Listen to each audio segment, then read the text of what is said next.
Voilà, on est le 14 février et du coup, c'est la Saint-Valentin.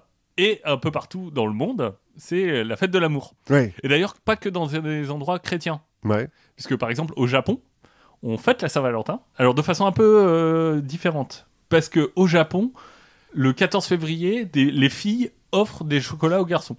C'est bien. Mais alors, à plusieurs garçons, en fait. Enfin, et alors, elles ont le droit. Et suivant la qualité des chocolats que tu reçois, tu peux en déduire la qualité des sentiments que la fille a pour toi. Genre, si t'as un Kinder, c'est que tu t'es fait friendzoner, quoi. Ouais, un Kinder Surprise en plus avec... c'est bon, t'es gentil.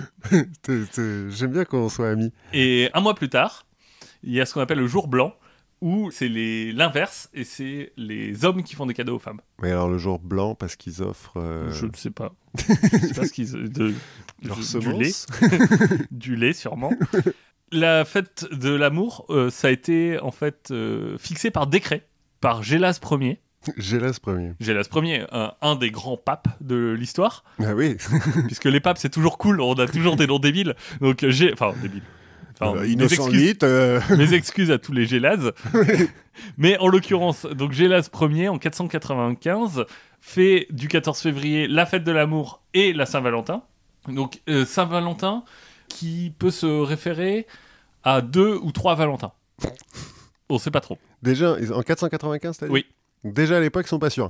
Déjà à l'époque, ils sont pas sûrs parce qu'en fait, il y en a un, on sait pas si c'est 2 personnes ou la même personne. C'est fou comme les chrétiens, ils ont du mal à tenir des registres comme ça. Ouais, donc il y a Valentin de Récy, qui est lui un moine gyrovague.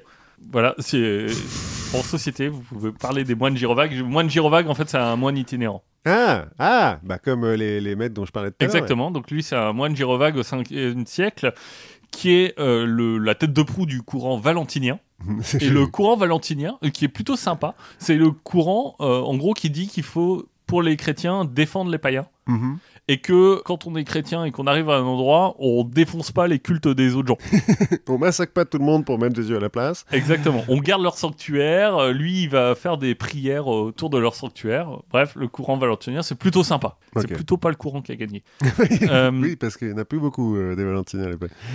L'autre, c'est Valentin de Rome. Alors, au départ, on pensait que c'était 2 personnes qui sont mortes à peu près de la même façon, à quelques mois d'écart. En fait, a priori, c'est plutôt qu'une seule personne, Valentin de Rome. Donc on est sous le règne de Claude II, dit le gothique. Voilà, qui a un règne d'empereur qui a été plein de joie, qui a duré de 268 à 270. Ah oui, il a dû faire plein de trucs. Ouais, il s'est passé plein de trucs.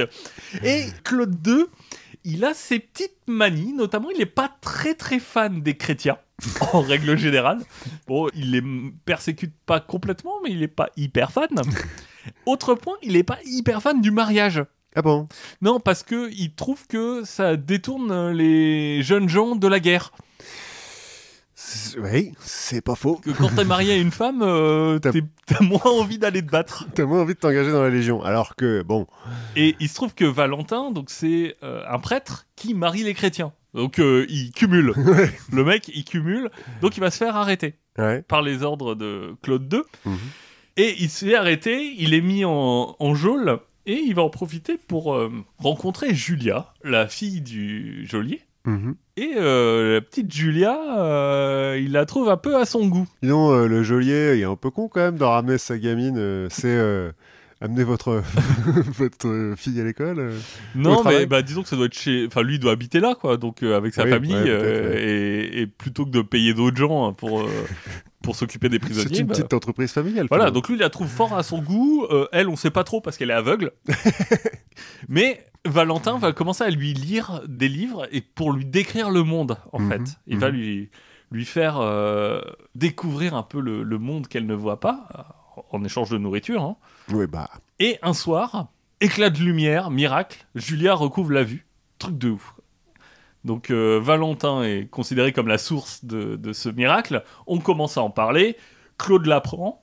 Il aime pas trop qu'on aille lui faire des miracles dans le dos, notre ami Claude. Donc, finalement, Valentin, qui était déjà arrêté, condamné à mort. Voilà, il est battu à mort. Enfin, il est presque battu à mort. Il est roué de coups. Il va être décapité sur la Via Flaminia le 14 février 269. Ah. Et donc, en 1496, il devient officiellement, lui, le saint patron des amoureux. Sachant que Valentin de Récy, lui, c'est le saint patron des épileptiques. Est-ce qu'il y a un rapport? On vous laisse décider. C'est à vous de choisir. En fait, le 14 février, c'est marrant, ça tombe assez bien, finalement. Parce que, traditionnellement, à Rome, du 13 au 15 février, on fête les Lupercales. Alors, les Lupercales, c'est des fêtes qui se passent d'abord dans une grotte qui s'appelle la Lupercale. La grotte Lupercale, qui est au pied du Mont Palatin, et qui est censément la grotte où la louve a allaité Romulus et Rémus. Les fondateurs de Rome. Les fondateurs de Rome, donc qui ont été rejetés par leurs parents, trouvés par une louve qui va les allaiter. Et pour fêter cet événement, il y a la fête des Lupercales. Ce qu'on va faire, c'est assez simple, assez romain dans l'esprit, simple, sobre. On va sacrifier un bouc. On va étaler le sang du bouc sur 2 jeunes hommes.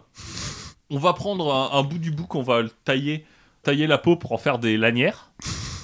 Les gamins recouverts de sang, on va leur donner les lanières, on va leur mettre un pagne en peau de bouc.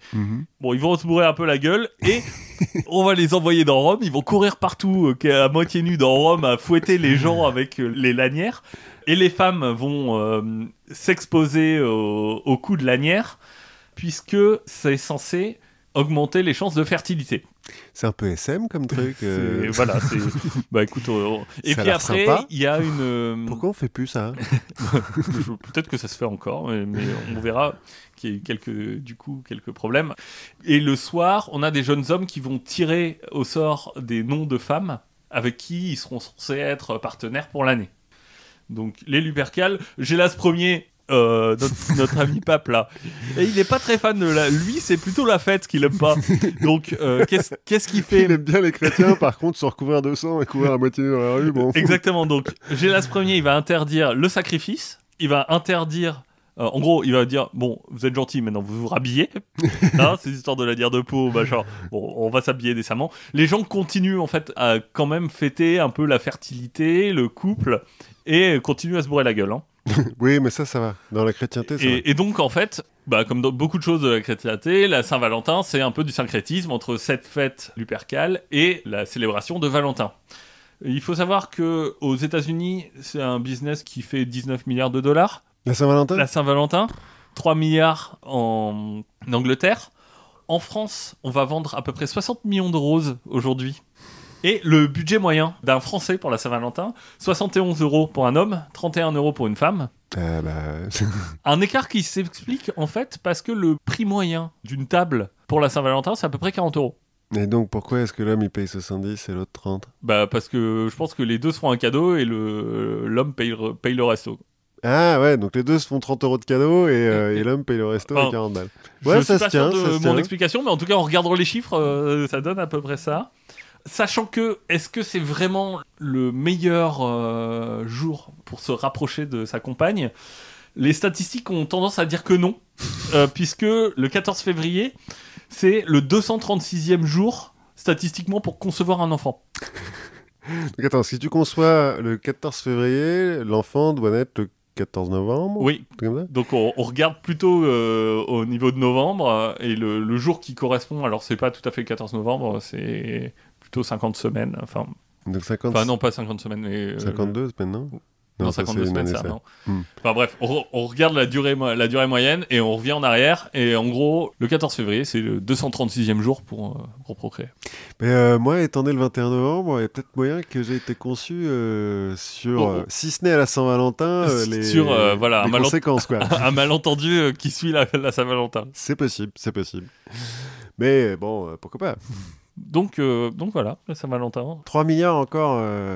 Ah non, c'est en Angleterre, t'as dit 3 milliards. Je pense qu'en France, ça doit pas être très loin. Ouais, c'est possible. Bon, enfin non, si, c'est bien. Oui, ça fait marcher le commerce, hein. Oui, ça fait marcher le commerce. C'est un massacre pour les roses, hein, quand même. 60 millions de roses en France. Le cri de la rose